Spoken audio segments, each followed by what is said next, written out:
next to last episode of What If has debuted, and it was a doozy. So let's talk about it.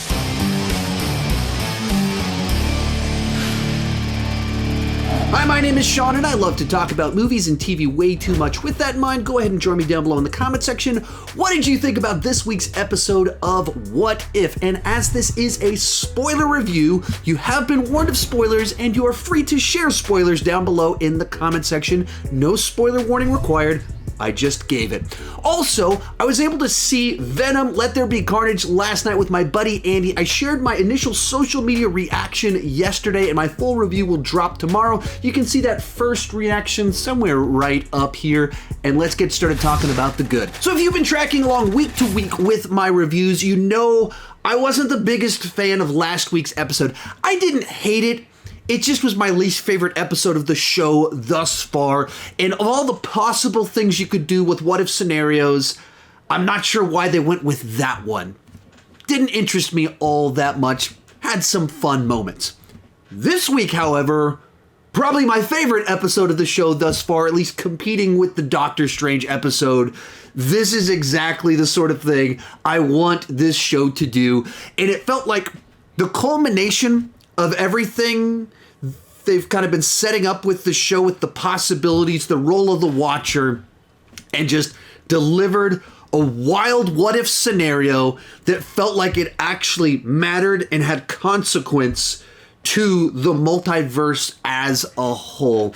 So I was all over this episode and can't wait until see next week's episode. So our basic setup here is, what if Ultron won? What if Ultron was actually victorious and killed most of the people on the Earth, and only Clint and Natasha were able to survive? They've gone into hiding in nuclear shelters and things like that. And so then you have Ultron defeating the Earth, but then the consequence of that is that you have this evil Ultron Vision power monster creature sitting there as soon as Thanos shows up. And so as soon as Thanos shows up thinking he's going to roll over, just dominate Earth because he's got a bunch of Infinity Stones, that's not what plays out, because you have this very, very powerful Ultron waiting there for him, and thus he gains access to all the Infinity Stones and then applies his logic about the Earth to the universe, and then the multiverse. And that, like, it's just like, what I read an interview with the head writer for the show, and one of the things that was talked about in this article was how the original What If comics always kind of ended with these dark cliffhangers, much like this show keeps ending with a bunch of these dark cliffhangers. And the underlying idea of all of this is that the main timeline is the right timeline. That the sacred timeline, as they called it in Loki, is the best one there is.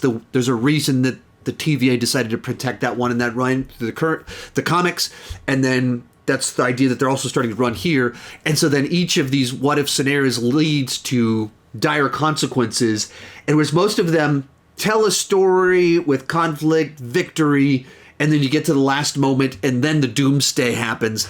This one starts with the doomsday for Earth, and then it just keeps expanding until there's doomsday for everything, and it looks like the whole multiverse, or cliffhanger is the multiverse is in danger, and where our actual cliffhanger is our hope.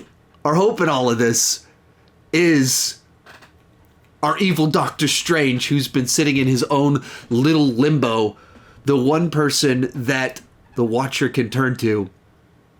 That's such a great little moment. That's such a tying it all together of, there's this guy that gained so much power that he destroyed his own universe.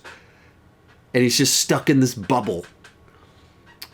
And he's incredibly powerful, and the Watcher won't intervene until this moment where the whole multiverse is in danger because someone is out to destroy it. That is a cliffhanger right there. And with these other cliffhangers, it was like, oh, I'd like to see that. With this one, I'm pretty sure that's next week's episode. That's what we're about to see, is that's how all this pays off. And so it just leaves you so, like, leaves me so excited for next week's episode. Like, can't wait. Like, what's this gonna be? What's about to go down? So I loved what this episode did, and then kind of beyond that, it kind of found a way to like tie, and that's what the show's done well, but tie a bunch of little threads together of this concept of Ultron's able to take over all the digital AIs, all the ones that are of the internet era where most of the AIs are, but we've previously established inside of the MCU that there is an analog AI out there through Zola. Like, that was established 8 years ago in Captain America: The Winter Soldier. And that's just like that's what I love when these episodes do that, and they just find that clever detail of what would digital Ultron miss? What's the thing that could like sneak past him a little bit in a way that there's some logic to it.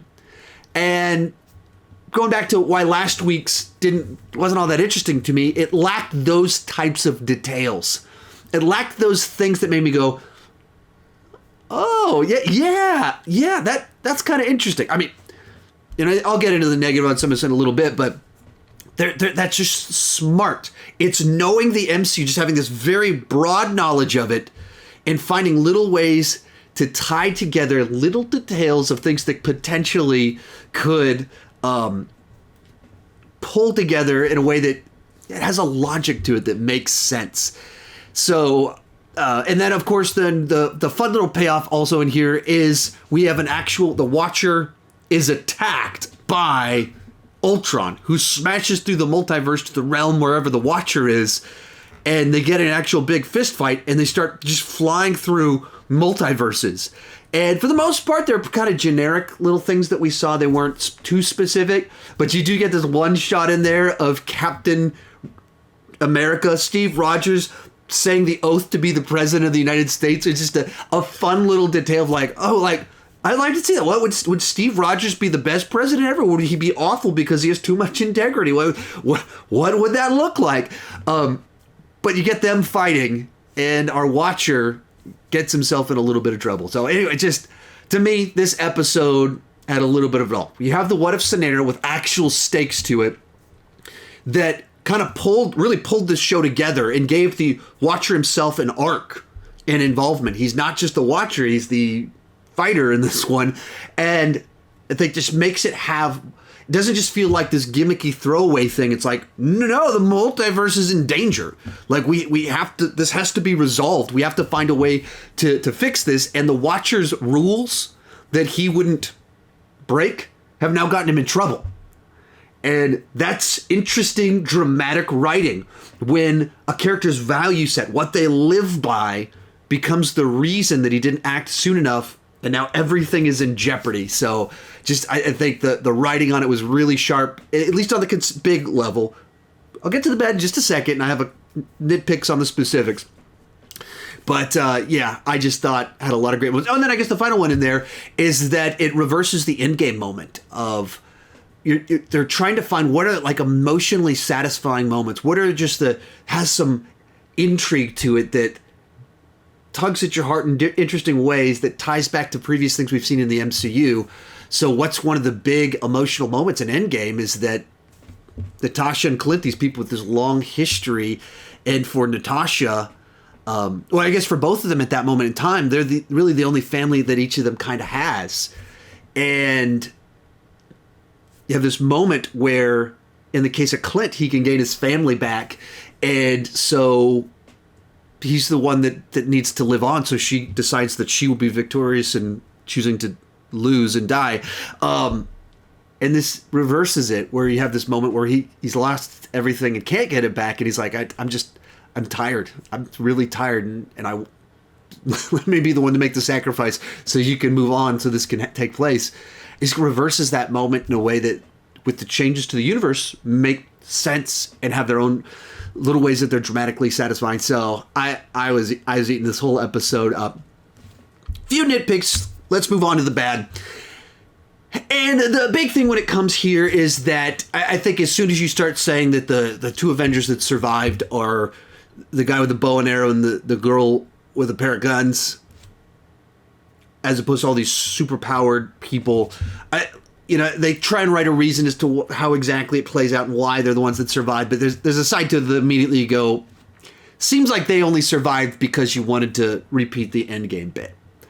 And doesn't seem like they're two of the most vulnerable. They don't have an Iron Man suit. They don't have superpowers. They're like the most vulnerable to something happening. So the fact that they survived the Holocaust and everyone else didn't, it seems unlikely.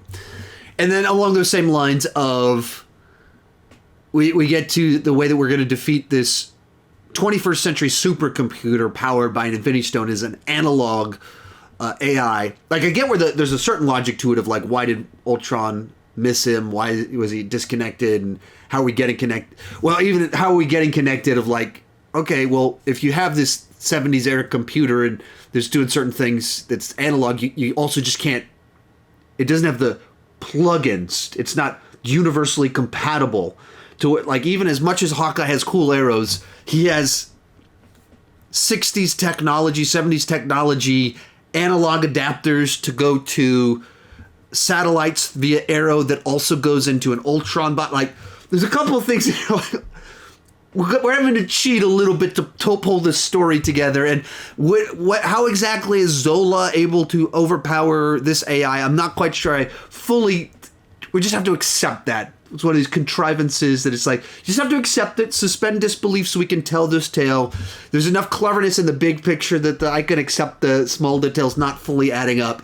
But certainly it made me go, what's going on here? Why was this happening? How did they survive? I'm not quite sure about this. But if that's the cost of getting to tell this cool of a story, I'm totally fine with it. As I said before, one of my favorite episodes, for the first time in the whole season, the episode ended and I went, I can't wait till next week.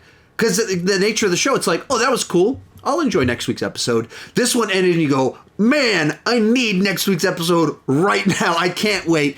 And to the degree that, I haven't had this type of can't wait maybe since WandaVision. Even Loki wasn't getting as much of like, I want to see that. I want to see those two team up against that. We haven't gotten that sort of excitement from me since probably WandaVision, and that's a very good thing. So I'm pretty sure this is my favorite episode of the season. I have to process it and also see how it pays off. And if the payoff disappoints a little bit, then it might not be better than the Doctor Strange episode. Or now I guess Doctor Strange episodes are the contenders now. But, if this one pays off really nicely, turns into that trilogy of episodes, is the best of them all. So I can't wait till next week's episode. Let me know what you thought down below. Check out my first reactions to Venom Let There Be Carnage right over there, and tune in tomorrow for my full review, full spoiler-free review tomorrow. Spoiler review the day after that. Thank you so much for watching, and keep talking movies too much and TV.